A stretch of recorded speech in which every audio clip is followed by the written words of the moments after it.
Բարև ձեզ հարգելի հեռուստադիտողներ, CVKM-ը տեսակապի միջոցով կզրուցի Չեխիայում բնակվող քաղաքական վերլուծաբան, տնտեսագետ Բագրատ Առաքելյանի հետ։ Պարոն Առաքելյան, շնորհակալություն, որ համաձայնեցիք զրուցել մեզ հետ։ Ես եմ շնորհակալ։ Ռուսաստանի Դաշնության արտաքին գործերի նախարարության պաշտոնական ներկայացուցիչ Մարիա Զախարովան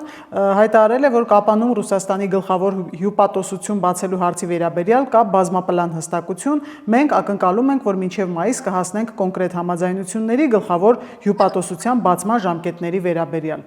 Անհրաժեշտ է արդյոք մեզ այդ հյուպատոսությունը Կապանում ըստ ձեզ։ Մեզ բնավ անհրաժեշտ չէ, նույնիսկ վտանգ է սպառնում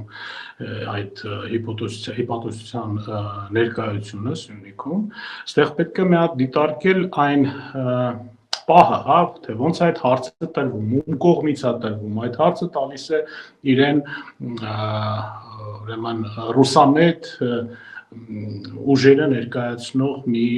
քաղաքական մեկնաբան, դա կամ մեր ռուսամետ Հայաստանի ռուսամետ այդ ուժերի կողմից ուրեմն որևիցե այդտենց մի նախաձեռնություն է եղել, որ այդ հարցը հերթական անգամ բարձրացնեն, կամ դա եղել է պատվեր հենց Ռուսաստանի կողմից, որպեսզի այդ հարցը իրենք եւս մեկ անգամ բարձրաձայնեն եւ ասեն, որ մենք ոչ միտեղ չենք կորել, մենք գալու ենք, մենք մեր ազդեցությունը մնալու է եւ Սյունիքում մեր ներկայությունը ուրեմն պետքա լինի։ Ինքն իրանով հասկանում եք, եթե Ռուսաստանի ներկայությունն է որևիցե Սյունիքում, դա նշանակում է, որ Ռուսաստանը չի հրաժարվել իր այն ծրագրերից, որով որ ինքը պետք է միջանցք տրամադրեր Հայաստանի տարածքով Ադրբեջանին եւ ինքը կառավարեր այդ միջանցքը եւ Աստված գիտի թե ինչ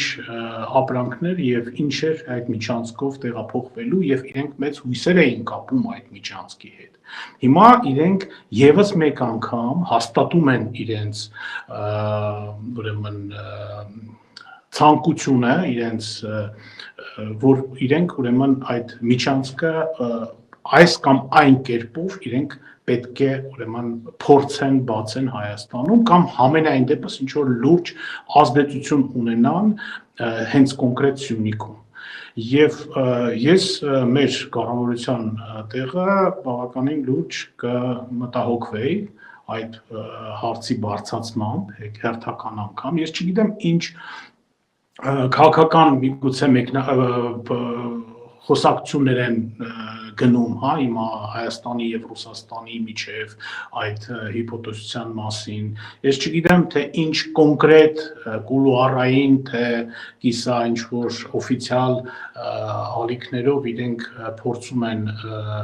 այդ հարցը ինչ որ ձևով լուծել։ Ես կարծում եմ, որ մեր կողմը փորձում է անել ամեն ինչ, որպեսզի ռուսները չմասնակցեն Սյունիքում, իսկ Ռուսաստանը այնուամենայնիվ փորձում է այդ հարցը առաջ բերել նորից ու նորից։ Ամեն դեպքում ես որևիցե պատասխան ինչ որ խոսք կուզենայի շատ լսել մեր կառավարության կողմից, հատկապես այդ մայիսի, որ իրանք ինչ որ արդեն լուրջ փոփոխություններ կարող այդ հարցի մեջ տեղ ունենա եւ ես մի հատ կուզենայի շատ որ մեր քաղաքական հայրերը մի հատ մեկնաբանային Մարիա Զախարովայի այդ խոսակցությունը եւ այդ հայտարարությունները։ Մարիա Զախարովան նաև ասել է, որ Ռուսաստանի գլխավոր հյուպատոսության բացումը կդառնա Սյունիքի մարզի դինամիկ, խաղաղ եւ անվտանգ զարգացման հուսալի երաշխիք։ Արդյոք կարելի է հավատալ այս խոստումներին, երբ որ մի ամբողջ հապկ, երբ Սյունիքում, Ջերմուկում եկան եւ ադրբեջանցիները կանգնեցին եւ իրենք մատը մատներին չխփեցին, որպեսզի նրանց հետ մղեն այդ տարածքից։ Ինչ երաշխիք, որ այս հյուպատոսությունը կարող է այդ երաշխիքը տալ։ Բնականաբար ոչ թե երաշխիք, ես ասում եմ, դա վտանգ է սպառնում այդ ներկայությունը, ընդհանրապես Ռուսաստանի լայն ներկայությունը Հայաստանում, թե դա կլինի ռազմաբազայով, թե դա կլինի այն հսկայական շենքով Երևանի կենտրոնում, հա, որը որ 80%-ը դա պարզապես գործակալներ են, որոնք որ ազդեցության գործակալներ են, որոնք որ աշխատում են Հայաստանում եւ այդ ամեն ինչը վտանգ է սպառնում։ Մենք պետք է հնարավորին չափով հեռանանք Ռուսաստանից, ոչ թե մոտիկանանք կամ ընդհակառակ ինչ-որ սերմանանք, ինչ-որ կապեր նոր ստեղծենք, նոր հիպոթեզություններ բացենք, հետ չի Երևանը ու Լեննականը, կներեք Գյումրին, հա, այս վերջերս Լեննական է դարել, Գյումրի է դարել, չգիտեմ, այնտեղ ինչ-որ փոփոխություններ են տեղի ունենում, ապականեցին, այսպես ասած, իրանց ներկայությունով, հիմա էլ փորձում են մտնել Սյունիք եւ Սյունիքում ինչ-որ մի նոր գործակալական ցանց ստեղծեն, դա միանշանակ դա լուրջ վտանգ է մեր համար, լուրջ վտանգ է հենց այն վերը հնչեցված իմ թեզերով կապված Միչանսկի հետ, որը որ ես նոր ասեցի, հա։ Եվ նաև այս ֆոնին Մոսկվան կարծեք թե ակտիվացրել է իր պրոպագանդիստներին, խոսքը գնում է Անդրանիկ Միհրանյանի մասին, Կոնստանտին Զատուլինի մասին, ինչ որ սկսել են էլի իբրև թե իրենք մեր բարեկամներն են, իրենց մուտքը թեև արգելված է, բայց իրենք ցավում են դրա համար, բայց նաև օրինակ Անդրանիկ Միհրանյանը ուրախացել էր Մարտուն Գրիգորյանի հաղթանակով, համարում էր, որ սա իշխանության վերջի սկիզբն է եւ այս տեսակ հայտարարություններ։ Սա եւս կխնդրեմ մեկնաբանեք։ Հա, հատկապես Մարտուն Գրիգորյանի կրիմինալ ավտորիտետի հաղթանակով իրենք շատ ուրախացել են, որտեղ կրիմինալի միջոցով բոլորս հիշում ենք, հա, թե այս վերջի իրադարձությունները 25 թվականի նախընտրական process-ները, որ ընտրակաշառքների հետ կապված Մարտուն Գրիգորյանի ուրեմն մտերիմներին բռնել էին այդ գործի վրա եւ հիշում ենք շատ լավ 13 թվականի կրիմինալ պատերազմը մահացու դեպքով եւ այլն, որը որ էլի դարձյալ կերպով կապված էր Մարտուն Գրիգորյանի հետ եւ բնականաբար ռուսական գործիքների մեջ մտնում է նաեւ կրիմինալը եւ կրիմինալի միջոցով իրանք Հայաստանում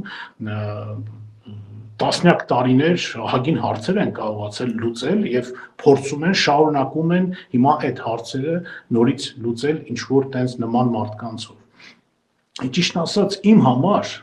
շատ վիրավորական է ընդհանրապես, երբ որ ես հիմա ներկայացնում եմ մի երկիր, որը որ հեղափոխություն է արել, որի ժողովուրդը պարզ եւ կոնկրետ հայտարարել է, որ ինքը չի ուզում ընդհանուր բան ունենա անցյալ այդ ղեկավարների հետ, այդ ղեկավարներին մենք փորձել ենք 18 թվականին շպրտենք պատմության աղբամանը, բայց արի ու տես, որ նորից ու նորից իրանք էլի իշխանության հավակնություններ են իրանց համար ուրեմն ներկայացնում, իրենք հսկայական ֆինանսներ են շարունակում տիրապետել Հայաստանում, իրանք շարունակում են հսկայական մեդիաներ տիրապետել իրենց ձեռքի տակ, իրանք փորձում են ինչ-որ քաղաքական կարծիք ստեղծել Հայաստանում եւ այդ ամենը ինձ կոնկրետ ինձ վիրավորում է պարզապես, որ մենք մինչ օրս դա հանդգնում ենք դրան եւ այդ մարդիկ այսօր չեն գտնվում բանտերում եւ կալանքի տակ չեն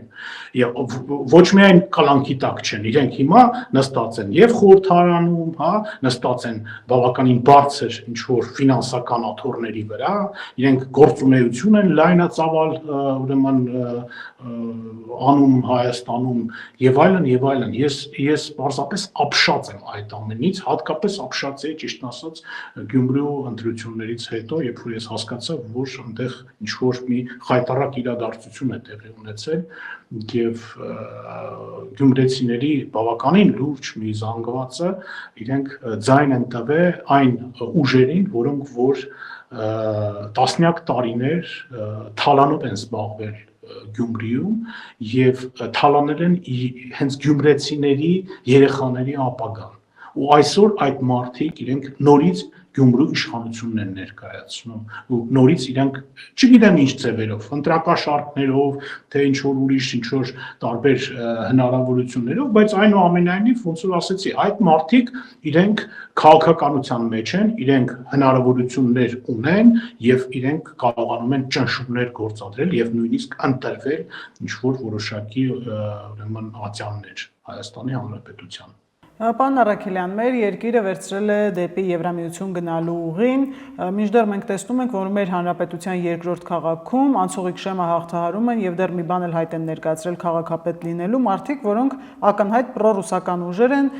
ել չասած, որ նախկին ղեկավարներ Ռոբերտ Քոչարյանը եւ Սերժ Սարգսյանը ամեն մեկը զույգ թեկնածուներ ունեին Գյումրիում։ Ինչ է սա նշանակում։ Եվ ինչպես կարելի է հաղթահարել այս իրավիճակը։ Գիտեք, ինչ է սա նշանակում, մոտավորապես նոր ինչ-որ մոտավորապես տենց ինչ-որ ձեր հարցին արդեն պատասխանը ինչ-որ չափով տվեցի, որովհետև ինչ է նշանակում։ Նշանակում է, որ իրանք իշխանության մեջ են, նշանակում է, որ անցյալները ոչ միտեղ չեն գնացել, որ իրենք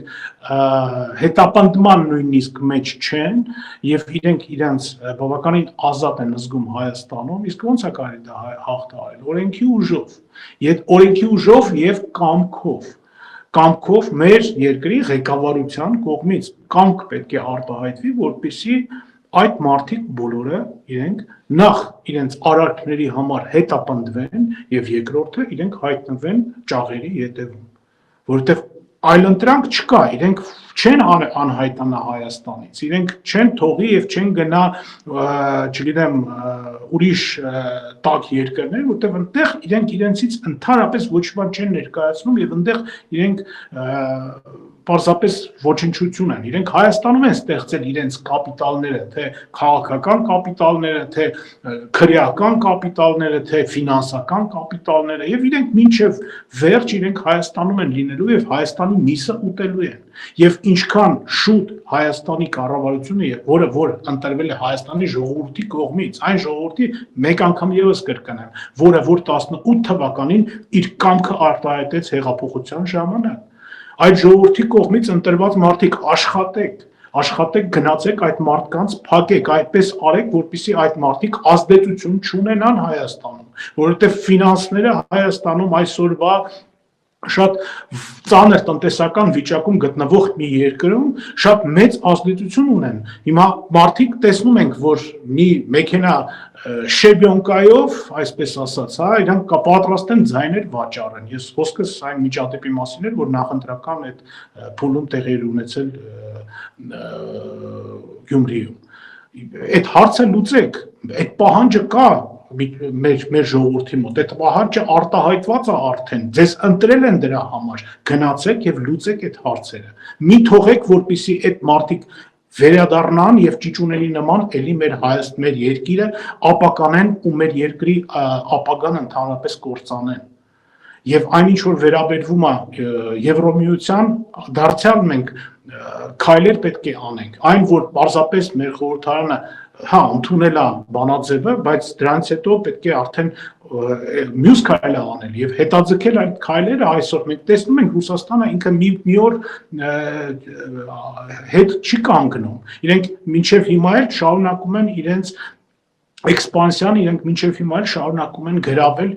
քայլ առ քայլ Հայաստանը։ Եվ այդ դրա դեմ մենք կարող ենք մենակ մի գործիք կա Եվրոմիության հայտ ներկայացնելը եւ ընդհանրապես խզել կապերը Ռուսաստանի հետ հնարավորին չափով, այն ինչ որ հիմա հնարավոր է անել, ասենց ասեմ, որպեսզի մենք չկործանվենք,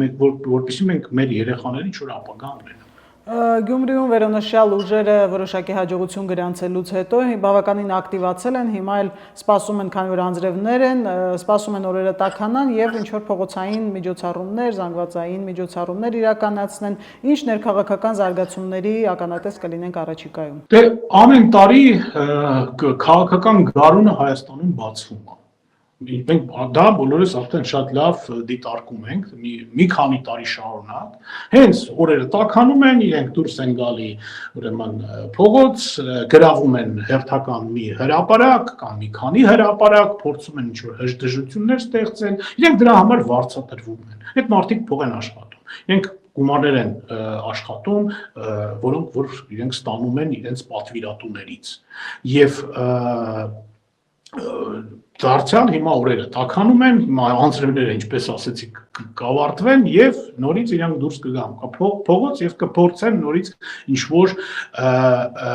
հարթակ ստեղծեն, որպեսզի Հայաստանում մի հեղաշրջում կատարեն կամ ինչ-որ մի ձևով շրջադարձ կատարեն դեպի հետ, դեպի անցյալ, դեպի այն ժամանակ, երբ որ իրենք ձիու վրա են, երբ որ իրենք կարող են իրենց թույլ տալ ամեն ինչ, իրենք կարող են մարդ սպանել եւ պատասխանատվություն չկրել, իրենք կարող են հափշտակել Հայաստանի ունեցվածքը, ժողովրդի ունեցվածքը, հա, իրենք կարող էին ֆանտաստիկ ինչ-որ գումարներ չակերտավոր աշխատել, հա, турքերից ազատվելով եւ այլն եւ այլն։ Այդ ամենը իրենք բնականաբար շատ լավ հիշում են եւ այդ նոստալգիան իրանց մեջ շատ վառն վիճակում է գտնվում։ Եվ միակ բանը, ոնց կարելի է հանգցնել այդ նոստալգիան, այդ իրենց չափից դուրս մեծ ձգտումները եւ դա միակ ճանապարհը նա է, որ այդ մարդկանցով պարզապես Հայաստանում զբաղվեն օրինակարգ օրգանները, այն օրգանները, որոնք որ պարտավոր են դա անել, ինչ է, իրենց հետևը քրեական անցյալ չկա, հափշտակումներ չկան տարբեր տեսակի ինչ-որ մուխանացություններ, որոնք որ արել են տարբեր բնագավառներում։ Այդ ամենը կա, այդ ամենը գրանցված է, այդ ամենը գոյություն ունի, այդ ամենը կարելի է ի հայտ հանել, ջրի երես հանել եւ այդ մարդկանց պարզապես զբաղեցնել նրանով, որ իրենք զբաղվեն, ասենք, չգիտեմ, իրավաբան մանգալով, այլ ոչ թե հժդժություններ ստեղծելով Հայաստանում։ Եվ հնարավոր է արդյոք 2026 թվականի խորհրդարանական ընտրությունների ժամանակ կիրառվի նույն Գյումրու սցենարը ձեզ։ Միանշանակ կիրառվելու է։ Գյումրին դա նախապատրաստական մի դաշտ է։ Իրենք պարզապես իրենց ուժերը չափեցին եւ ստացվեց։ Իրենք չափեցին, տեսան, որ հա հնարավոր է, իսկ հիմա իրանք այլ ավելի մեծ եռանդով իրենք կանցնեն արդեն մեր խորհրդարանական ընտրություններին։ Եվ ես բացարձակ չեմ բացառում այն բանը, որ իրենք կարող են նույնիսկ հաղթանակ կրել։ Իրենք կարող են հասնել նրան, որ չգիտեմ ինչ ձևերով, դա ռազմական միջամտություն կլինի, դա շանտաժ կլինի, դա Ռուսաստանի կողմից շանտաժ կլինի, հա, դա կլինի ինչ-որ պարզապես ինչ-որ ֆինանսական ներդրումների միջոցով, դա կաշառակերության ինչ-որ կաշառքների բաժանման միջոցով, բայց իրենք կարող են հասնել, եթե ոչ տոտալ հաղթանակի, այլ բայց իրենք կարող են այնուամենայնիվ ընդլայնել իրենց խորհրդարանում իրենց սեկտորները, այսպես ասեմ, եւ հասնեն իրենց նպատակին, որը որ արդեն քանի տարի է, արդեն իրենց արժեք դնում են եւ գնում են շատ կոնկրետ կերպով այդ նպատակին։ Պարոն Առաքելյան, դուք ներկայումս բնակվում եք Չեխիայում, հա, եվրոպական ամենաժողովրդավարական երկրներից մեկում։ Ես կխնդրեմ ասեք, օրինակ հնարավոր է, որ այդ երկրում լույսը բացվի եւ սկսեն իշխանությունների հասցեին անեծքներ, վիրավորանքներ, բռնության կոչեր եւ վարչապետի հասցեին եւ իշխող ուժի հասցեին, եւ էլ չասած, թե ինչեր են նախապատրաստում անել եւ այդ մասին բարձրաձայն ասում են, եւ մնալ անպատիժ։ Արդյոք դա ժողովրդավարություն է։ Գիտեք, պետք է այստեղ կոնկրետ տարանջատում անցկացնել, հա։ Եթե դու քննադատում ես, ասենք, կառավարությանը, եթե քննադատում ես երկրի ղեկավարին, եթե խոսքը գնում է վիրավորանքների մասին, հա, եթե խոսքը գնում է նրա մասին, որ կոնկրետ մի անձ կարող է պարզապես վիրավորական բառեր հնչեցնել որևիցե քաղաքական գործչի հանդեպ, դա արդեն կախված է, այդ պարագան կախված է արդեն այդ քաղաքական գործիչից, թե ինքը դատարան կտա այդ մարդու վրա, թե չէ։ Բայց միանշանակ բազմաթիվ դեպքեր են տեղի ունեցել, որ նման քաղաքական գործիչները ինչ-որ դատարան են տվել եւ գործերը հաղթել են եւ այդ վիրավորական ինչ-որ արտահայտությունների համար այդ մարդիկ ինչ-որ տուժեր են կրել։ Բանտ ոչ մեկ բանտակ չեն բանտարկել այդ մարդկանց բան չեն արել, բայց ինչ-որ ֆինանսական տուժեր են կրել կամ ինչ-որ ուրիշ կերպով են ինչ-որ։ Իսկ հակապետական հայտարարությունները պետությանը հակապետական հայտարարությունը դա ազգի դավաճանություն է, դա եթե խոսքը գնում է հեղաշրջման մասին, այն երկրում, որտեղ որ ժողովրդական ընտրած կառավարություն է, այդ մարդկանց պետք է միանշանակ բանտ նստացվեն։ Իրենք իրավունք չունեն պարզապես փողոցում հենց ման գալու։ Իրենք պարզապես պետք է հայտնվեն ճաղերի հետևում։ Դա քննարկման հարցել չի։ Եթե այսօր նույն Չեխիայում, չգիտեմ, նույն մնացած եվրոպական երկրներում, էլ ասեմ, բավականին լիբերալ երկրներ են, իրենք շատ բաների վրա աչքերը փակում են եւ իզուր են փակում, իմ կարծիքով։ հա, բայց այնուամենայնիվ, եթե կոչեր հնչեցվեն, որ մենք փորձում ենք հիմա հեղաշրջում կատարենք, որ մենք հիմա կգնանք ուրեմն ինչ որ շենք կգրավենք, մենք բոլորս տեսանք, հա, որ Միացյալ Նահանգներում փորձեցին Կապիտոլիը գրավել եւ այդ մարդիկ ճիշտ է Թրամփը հիմա սաղին ազատեց, բայց այդ մարդիկ Բայդենի ամենայն դեպս ժամանակ իրենք հայտնվեցին բանտերում եւ բավականին մեծ դուժեր կրեցին, հա, այդ ամենի համար։ Նույն բաները Եվրոպայում է, բայց ել եմ ասում, պետք է տարանջատել կառուցողական քննադատությունը, պետք է տարանջատել լուրջ իրոք այն քննադատությունը, միգուցե ծանր, միգուցե բավականին կոշտ, հա, քննադատությունը, որը որ կարելի է անել եւ պարտավոր են անել թե մեդիաները, թե թղթակիցները, ձեր գոլեգաները, թե ուրիշ քաղաքական գործիչները, օպոզիցիայի ներկայացուցիչները, ընդդիմության ներկայացուցիչները։ Խոսքս ներողություն ոչ թե առողջ քննադատության մասին է, այլ ուղիղ հակապետական կոչերի մասին։ Դա միանշանակ դա քրեական պատասխանատվության ենթակա մի արարք է, որտեղ հակապետական հատկապես հիմա վերադառնանք նորից Հայաստան, հա, այն Հայաստանում, որը որ այսօր է, այն մենք կանգնած ենք մի հատ շատ դժվար ժամանակահատվածում կանգնած ենք մի խաչմերուկի վրա, որից որ կախված է մեր ապագան, մեր երկրի ապագան, մեր